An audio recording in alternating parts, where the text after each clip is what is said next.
Hello, everyone. My name is Jessica, and I am a nutritionist with Mad Barn. Today, I am here for our second episode of The People Behind the Horses. And this is a segment where we chat with different individuals who are helping to elevate the industry and bring about the next generation of growth. So today, I am joined with Rebecca Howard. Rebecca Howard is a distinguished Canadian eventing rider and coach. She has represented Canada at 2 Olympics with her best finish in 2016 with a 10th place finish aboard Riddle Master, where she was the highest placed female rider. In August 2023, Rebecca took on a new role to continue to enhance the Canadian eventing community by accepting the position as technical advisor and chief d'équipe for the national team. Within this position, she works closely with the Canadian High Performance Advisory Group to enhance the team's performance and preparation for national competitions, including FEI World Championships, the Pan American Games, and the Olympic Games. So to start off, thank you so much for joining us here today. And what an incredible journey you've had thus far. I'm really excited to chat with you more about it and learn a little bit more about it. So to start off, can you tell us a little bit more about how your partnership with Riddle Master began and what you saw in him as a competitor? Well, actually, I was fortunate enough. The owners and actually, as it turns out, the breeders of Riddle Master, who owned him his entire career, I had known them since I was a young teenager, and so they had bred Riddle Master, or Rupert, as we called him in the barn, and they sent him to me as a 6-year-old. So at that point, he had done. He hadn't competed, but he had done a bit in their farm in Ontario, and then came down to me. At that point, I was in North Carolina. So it was sort of, I wasn't a horse that I chose or went and selected. He was sent to me, and certainly, admittedly, I didn't know he was as good as he was as a young horse. Exactly. He was definitely an athlete, and he was always a good jumper, but he and had desire, but he was a bit rogue and didn't really have a natural trot. He ended up turning into quite a good mover, and same thing as canter for the flat work was a struggle for him. He was a sort of an out and out cross country horse from day dot. Yeah, perseverance, and then I would say when he stepped up to what is now 4-star advanced, and at that point I really am like, oh, okay, actually, You've got a horse here. is more than and he just kind of kept exceeding my expectations, really. Wow, that's a really incredible and inspiring story to hear. I want to talk a little bit about what is it like to experience the Olympics? And since you've been twice, were your feelings different from Rio to London or vice versa? Oh yeah, completely different. The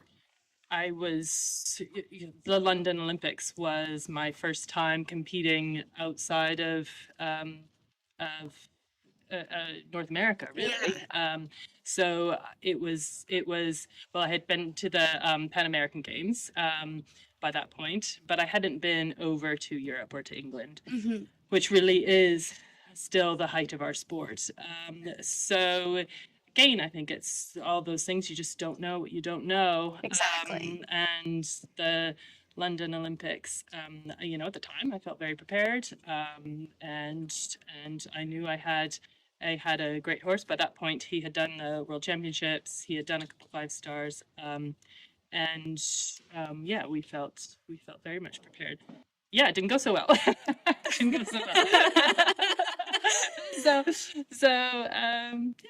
that point, I had made the decision to also stay in the UK, really for all those reasons, because it was, I felt like, my next step to really immerse in this and progress in the sport. And that gap between London and Rio was a big growth and big experience, improvement for me, for sure. Yeah, that makes a lot of sense. Yeah. And it's nice that you had that chance to come back and redeem yourself and obviously have an amazing finish at Rio. And I want to talk to you a little bit about How do you, from your experience, balance the fitness requirements for a horse competing at the Olympics, but also, factor in those recovery that is needed to kind of minimize injury? I think that, like any high performing athlete, you have to work backwards from where you're wanting to peak and be quite strategic in that plan. And so that they aren't at that peak fitness and for longer and longer and excessively, and then having a progressive and long build up to that as well. That balanced with downtime and breaks. So yeah, I think it's just really a balancing act, starting from where you want them to peak and working backwards. Yeah, that makes sense. Planning out your season and then working back and getting Yeah, fit as absolutely. needed. Yeah. I want to shift gears a little bit here and talk about your role with the national team. So, as the technical advisor, what are your primary responsibilities within the team? Yeah, technical advisor and chef to keep, which end up being chef to keep's a bit more the roles that is actually at the championship, and the technical advisor role. Yeah, it's very much a new what was now it's been 3 years, so I'm getting the hang of it more. But it was certainly a new position for me, and one that I've just continue to learn from. And really, it's my job is to be there to first and foremost support the athletes, be a person to help each individual athlete build their plans with their horses, um, to help communicate with some of their home coaches as well. Really, just have a deep dive into what their individual home programs are, Yeah. and how that can then be as maybe little tweaks or help them develop that to the best that they can to help in their performance. So that with then at the competitions, because I'm not around each of them every day, it's really then to get to know them as well as I can, to be the best support and some eyes on the ground at the competitions, and that hopefully we develop that relationship so that again when we're at the championships, there's a solid trust and Yeah. knowledge there to be able to help get the best out of the athletes. That makes complete sense. And how would you say your past experiences, both in the UK and at the Olympics, kind of shape the support that you provide the athletes? I think that the being in the UK, it's a double-edged sword with being able to be accessible to the athletes on a regular basis. So it's involves certainly some travel to make sure I'm here, but equally. Again, as the reason I went over there is it is the sport top performers are all over there, and Exactly. so it's trying to just keep filtering back some of what I learned from being in that, and keeping everybody aware, making sure that they're aware of what the rest of the world is doing, and trying to just keep holding them to that standard and accountable for that standard. So yeah, it's just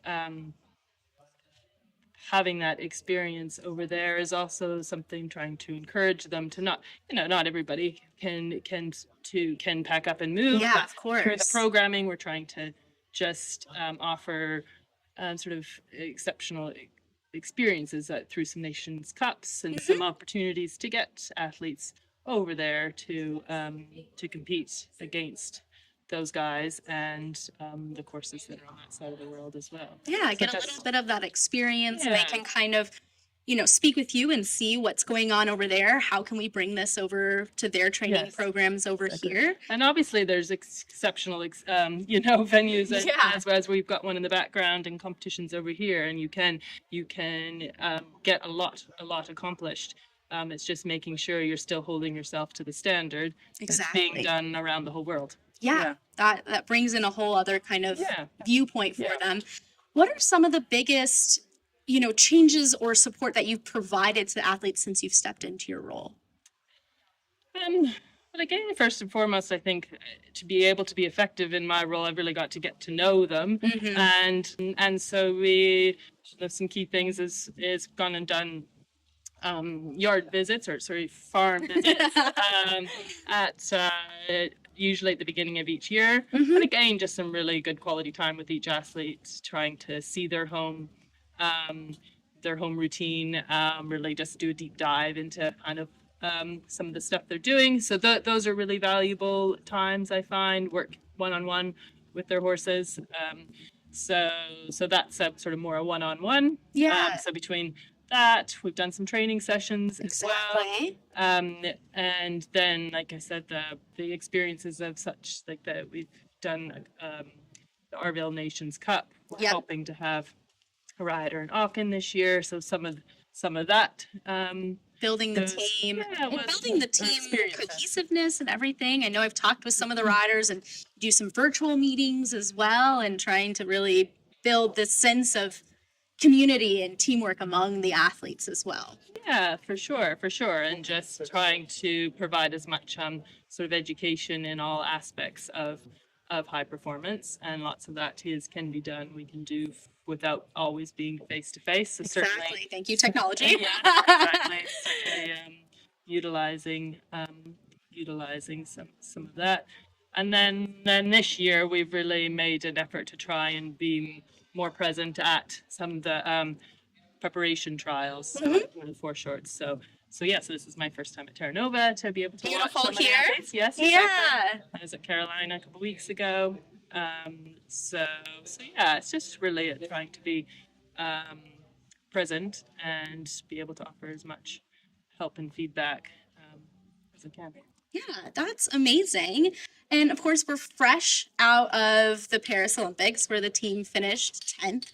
What are kind of your thoughts on that?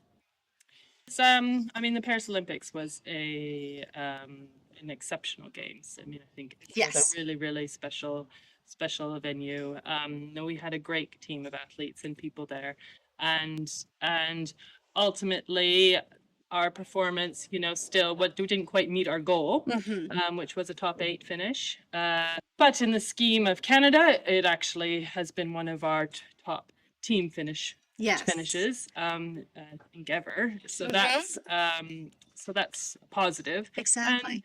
And we're really just trying to progressively, incrementally get better and better. And those team competitions are just such a different kettle of fish. Some of yeah. these guys, you're used to performing their own individual competitions throughout the whole year, and to bring everybody together in that sort of environment, it has a bit of has just a different vibe. Yeah.